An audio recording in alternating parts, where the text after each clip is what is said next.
Hi everyone, this is Aaron for Zollotech. We're going to review the Samsung Galaxy camera. This is the LTE model on Verizon, which they were kind enough to send along for review, so I appreciate that.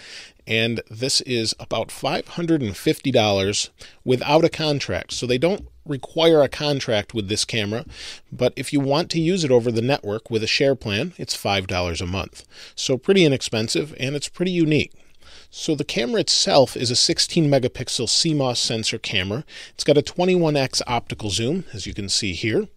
It's also got an aperture of f2.8 to f5.9. It has lens or optical image stabilization, and it also has a xenon flash, which pops up right here. We'll show you in a moment. The camera itself has a nice screen on the back, which is actually a 4.8-inch HD super clear LCD screen with a resolution of 720p or 1280 by 720. It also has 8 gigabytes of internal storage and has a 1.4 gigahertz quad-core processor with a gig of RAM. So it's basically a Galaxy Note along those lines as far as speed, but with 1 gig less RAM. If I open up the bottom here, you can see there's this little door, and if I pop the battery out, what you'll see right here is a SIM card. Over here you've got a micro SD that's expandable up to 64 gigabytes. And then we have a battery that's 1650 milliamp hours. It's good for about 2 hours of usage and about 12 days of standby. You can also see over here we have an HDMI port, which is accessible with this door closed. And you can get to it here, but the flap is pretty flimsy. This is a really tiny little flap that I would worry about getting broken, maybe. We have our normal camera mount here.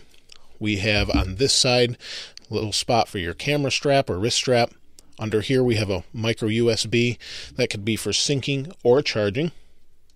We also have an audio jack here, 3.5 millimeter, for audio in or audio out, depending on how you want to use it. On the top, we have a power button. We have our flash under this little door here. We have a zoom and our button to take pictures, and then we also have a microphone here for video. On this side we have a button for the flash, and we have a speaker. So that's pretty much it. Pretty standard point and shoot camera, other than this built-in Android operating system, which is actually running Jelly Bean 4.1. So let's turn it on or boot our camera. And I found this is probably the number one complaint I have about this camera, is that you actually have to boot your camera up. If it goes to sleep over time, maybe you're at an amusement park or somewhere you want to take pictures, but you haven't done it for a while, it will go to sleep and then you have to boot it back up. And that can take a minute, as you can see. So as it boots, you'll see it will go right to the camera mode. The lens extends here.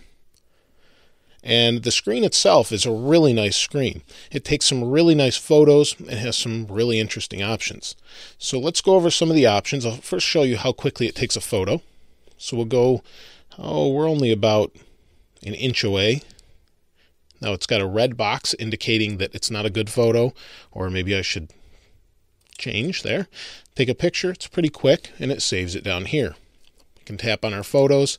It takes a second to come up. Gives us options to share via Facebook or any other services we might have. So you can see we could share it via Bluetooth, Dropbox, email, Facebook, Gmail, Google, Picasa, Instagram, whatever apps you have installed, you can share it with. We can slide over here. I took another photo like this. We can zoom, pinch to zoom, a little bit sluggish. And then if we tap on the screen again, we can go back. But you can see there's a slight delay sometimes. And now the lens extends again. Every time you go to home or back to the home screen here, the lens will retract.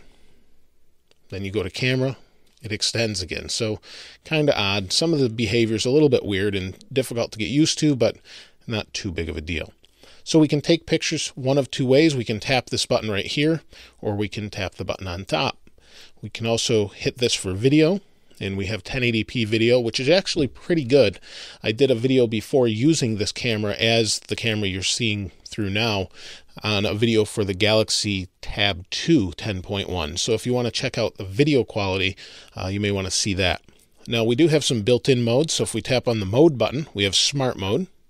And smart mode is going to give us a lot of filters, things like that. Panorama, waterfall, night modes, all sorts of different things. Hit back. If we hit mode again, we have expert mode as well. So if you're someone that really likes to fine-tune your camera settings manually, you can do that. We can scroll through here. If we go back, you'll see that it gives us a readout on the top. So if you can see that, it gives us a readout on the top of our aperture and our f-stop. And it's also showing the ISO. We'll go back to auto mode. It's kind of how I shoot. I'm not actually a camera expert as far as photos go. So this is some other interesting options. You can choose quickly through some of your filters, but again, it's a little bit sluggish at times. So now if we go back home, that's what makes this camera unique. It's basically a phone with a camera on it. So we've got apps built in. They've got built-in editors, such as video editor. We also have Chrome. We can browse the web. So if we want to go to Zollotech, I can do that.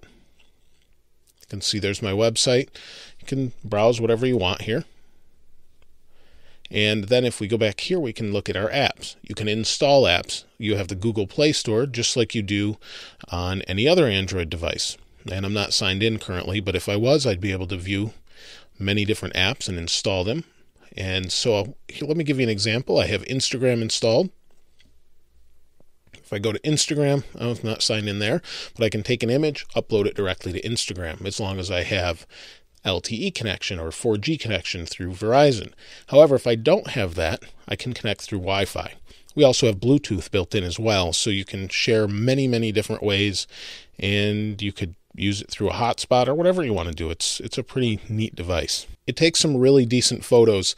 It's not going to be the level of an SLR, and it is getting up in the price of some consumer level SLRs or some of the Sony NEX series, things like that, around the $550 mark. It is a little bit pricey, but you do get a unique experience. In fact, when I was at CES, I saw quite a few people using this at the Samsung press conference and other places to take photos and quickly share them on their website. So it's definitely something that is being used in many unique ways or in ways you would expect it to be used. I only have a couple complaints about the camera, and one of them is the glass back. There's no protective covering over it, and if you drop it, you could shatter the back, and that would obviously be a bad thing. So you've really got to be a little more careful with it than you would a regular point and shoot. It's going to be about the same if you own an SLR, but if you're used to a point and shoot that you throw in a purse or you throw in a bag, you might need to be a little bit more careful about the screen itself. So you would need something to protect it, and I don't know if they make anything that I've seen recently, but maybe like a Note 2 flap that would cover it might be a start anyway. The second thing really that's a pain is, like I mentioned before, you have to boot up well, I was going to say phone, which it is, but you have to boot up the camera. So when you boot it up, it takes a minute, and if you are really in a hurry to get a good shot, that's not always a great thing. However, if you were ready to get a shot and you've had it out and using it, it's really fast at taking photos.